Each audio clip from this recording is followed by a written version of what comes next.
Hello my dear students, agriculture department के सभी बच्चों का आज के इस सिलेबस रिलेटेड इन्फॉर्मेटिव वीडियो में स्वागत है। इस वीडियो में आज आप जानेंगे क्लास 12th के लिए कृषि रसायन विज्ञान 2022-23 और जो 2023 में बोर्ड एग्ज़ाम होने वाले हैं उसके लिए बोर्ड ने क्या सिलेबस निर्धारित किया है। कौन कौन से टॉपिक्स ऐसे हैं जो 30% सिलेबस के अकॉर्डिंग रिड्यूस किए गए हैं और कौन कौन से टॉपिक ऐसे हैं जो सिलेबस में रह गए हैं, और जो टॉपिक रह गए हैं वो एग्ज़ाम में कितने कितने अंक के आने वाले हैं। प्रैक्टिकल कैसे होगा, प्रैक्टिकल किस तरह से प्रैक्टिकल मार्क्स डिवाइड होंगे, क्या आपको प्रोजेक्ट बनाने होंगे, क्या फाइल बनानी होगी, कौन कौन से प्रैक्टिकल आपको करने होंगे, जो प्राइवेट स्टूडेंट्स हैं उनका क्या होगा, ये सभी हम जानने वाले हैं इस वीडियो में। तो वीडियो को अंत तक पूरा देखें। इससे आगे बढ़ने से पहले मैं आपको बता दूं कि हमारे इस चैनल पर एग्रीकल्चर के स्टूडेंट्स के लिए पीसीएम जो सब्जेक्ट है 11th में फिज़िक्स और मैथ और 12th में केमिस्ट्री, उसके लिए तैयारी करवाई जाती है। फिज़िक्स की क्लासेस अभी शुरू नहीं हुई हैं लेकिन आज या कल में ही शुरू होने वाली हैं।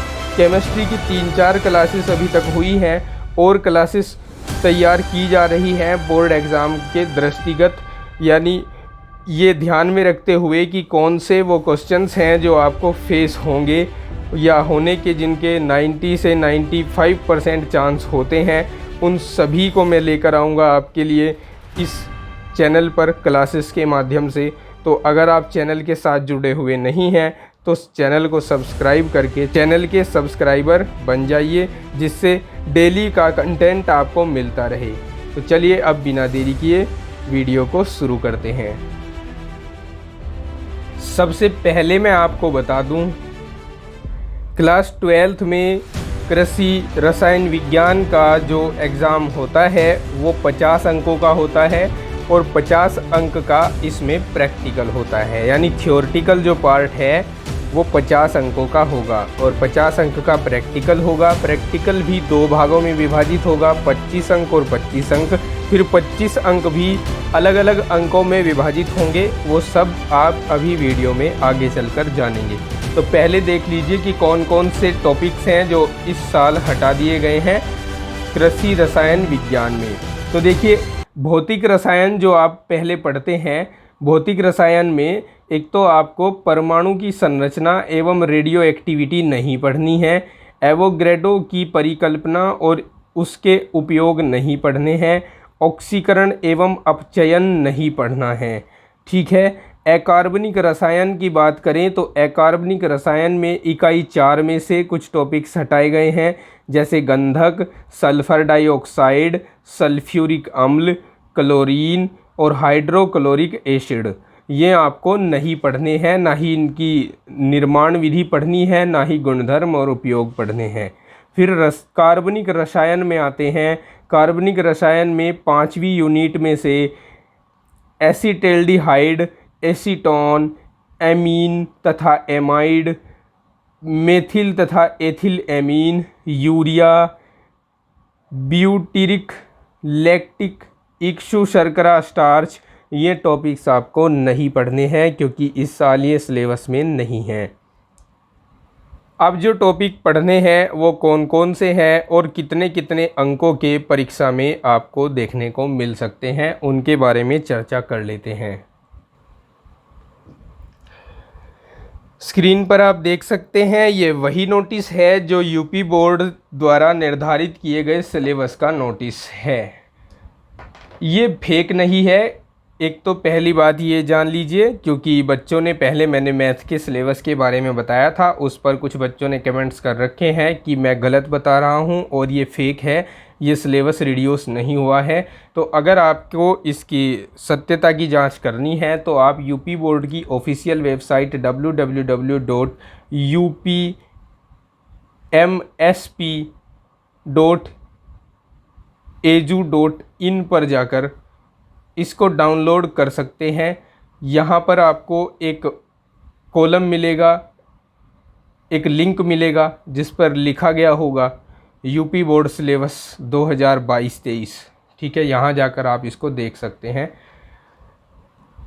अब इसमें जो जो आपको पढ़ना है वो ये है कि जो आपका भौतिक रसायन होता है उसमें आपको भौतिक व रासायनिक परिवर्तन पढ़ने हैं, रासायनिक संयोग के नियम पढ़ने हैं और इन पर आधारित जो न्यूमेरिकल है वो भी पढ़ने हैं। द्रव की अविनाशिता का नियम, स्थिर अनुपात का नियम, गुणित अनुपात का नियम, व्युत्क्रम अनुपात का नियम व गैसों का आयतन संबंधी नियम, उपलिखित नियमों की आधुनिक परमाणु सिद्धांत के आधार पर व्याख्या, परमाणु सिद्धांत, आधुनिक एवं प्राचीन धारणाएं, निम्नलिखित की परिभाषा, सरल व्याख्या व परस्पर संबंध, संयोजकता, परमाणु भार, अणु भार एवं तुल्यांकी भार, ये सभी आपको पढ़ने हैं। और ये पूरी इकाई जो है भौतिक रसायन विज्ञान, ये 10 अंकों की परीक्षा में आएगी।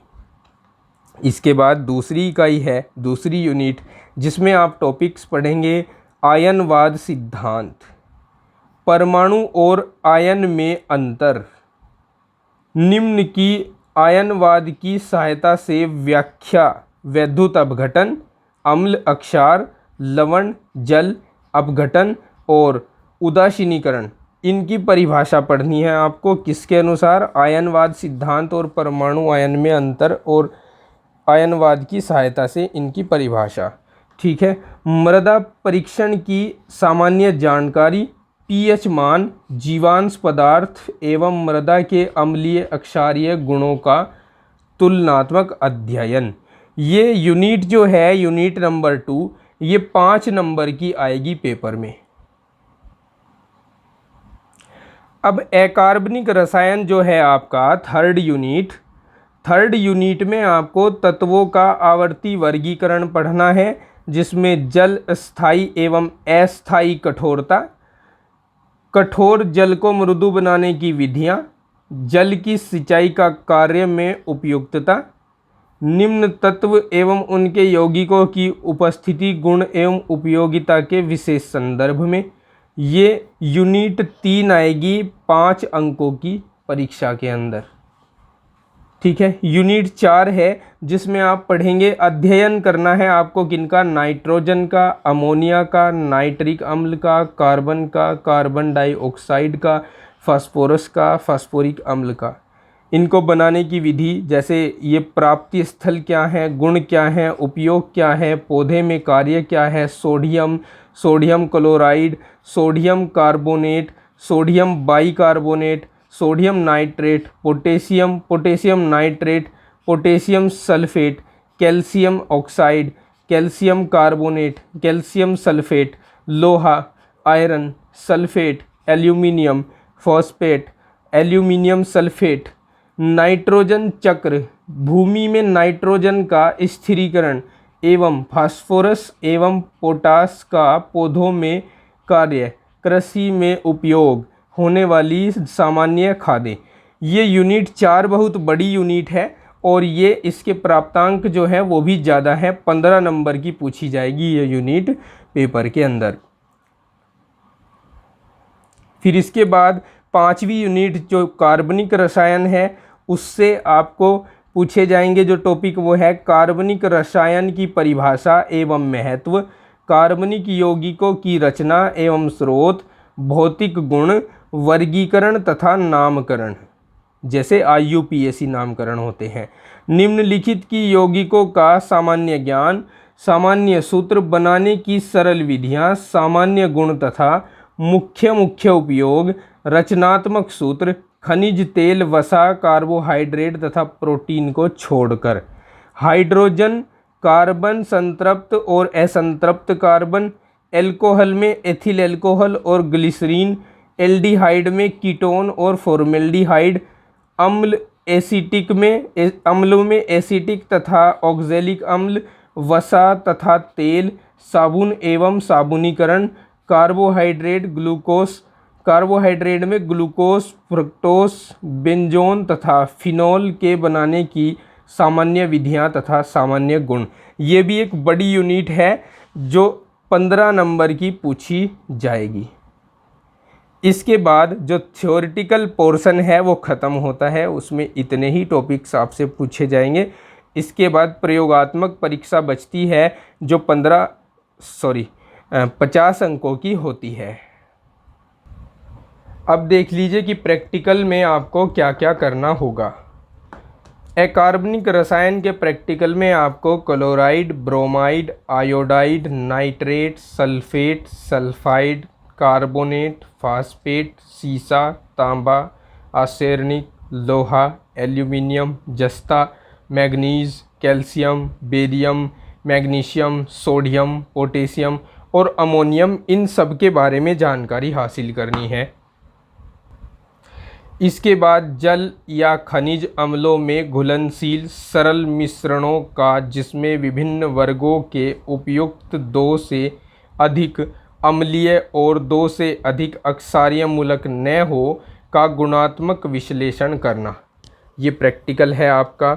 और इसके अतिरिक्त उपयुक्त मानक विलयन को प्रमाणित मानकर अम्लीय तथा अक्षारीय घोलों का बनाना तथा इसका मानकीकरण करना, ये आपका दूसरा प्रैक्टिकल है। सल्फ्यूरिक हाइड्रोक्लोराइड, ऑक्जेलिक अम्लों, सोडियम कार्बोनेटों, सोडियम बाइकार्बोनेटों तथा सोडियम हाइड्रोक्साइड का आयतन अनुमापन, कार्बोनेट और हाइड्रोक्साइडों का इनके मिश्रणों में आयतनीय अनुमापन, पोटेशियम परमैंगनेट द्वारा फेरस अमोनियम सल्फेट का आयतनिक अनुमापन करना, ये प्रैक्टिकल आपको करना है।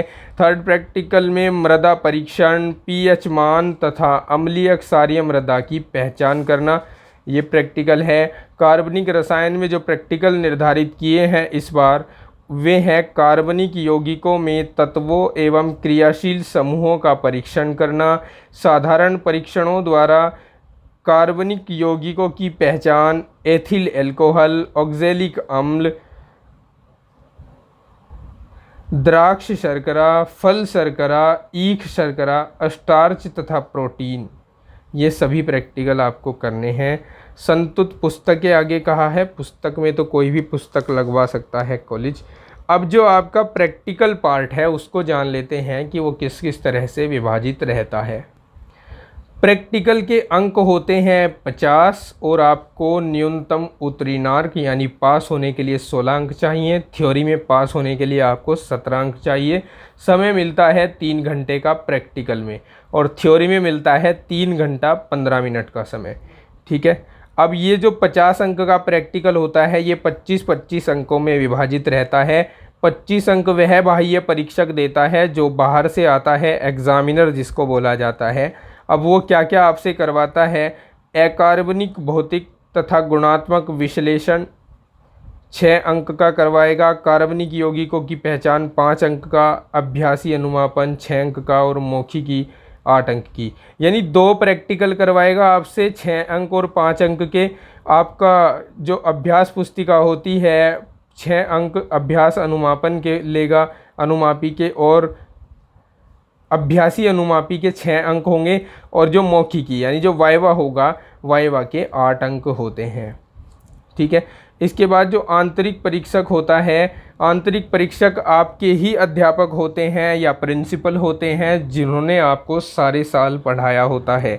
वो भी आपके जो 25 अंक हैं उनको 3 हिस्सों में डिवाइड करते हैं, 10 अंक, 8 अंक, 7 अंक। अब 10 अंक में रसायनों का अपचयन, उपचयन, अनुमापन, यानी 10 अंक में कह सकते हैं कि वो प्रैक्टिकल लेंगे, एक प्रोजेक्ट कार्य करवाएंगे 8 अंकों का और अभ्यास पुस्तिका बनवाएंगे आपकी 7 अंकों की पुस्तिका। ठीक है, इस तरह से डिवाइड रहते हैं। जो व्यक्तिगत परीक्षार्थी होते हैं जो प्राइवेट करते हैं उनके लिए जो आंतरिक मूल्यांकन करता है वो उसी कॉलेज का टीचर करता है जिस कॉलेज में उनका सेंटर गया होता है।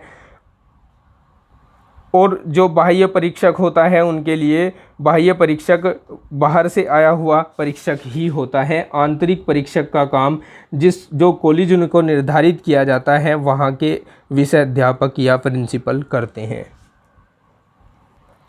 उम्मीद है कि इस वीडियो में कृषि रसायन विज्ञान से सिलेबस से रिलेटेड सभी क्यूरीज आपकी दूर हो गई होंगी। इसके बाद भी यदि आपका कोई सवाल है तो आप कमेंट सेक्शन में कमेंट करके पूछ सकते हैं।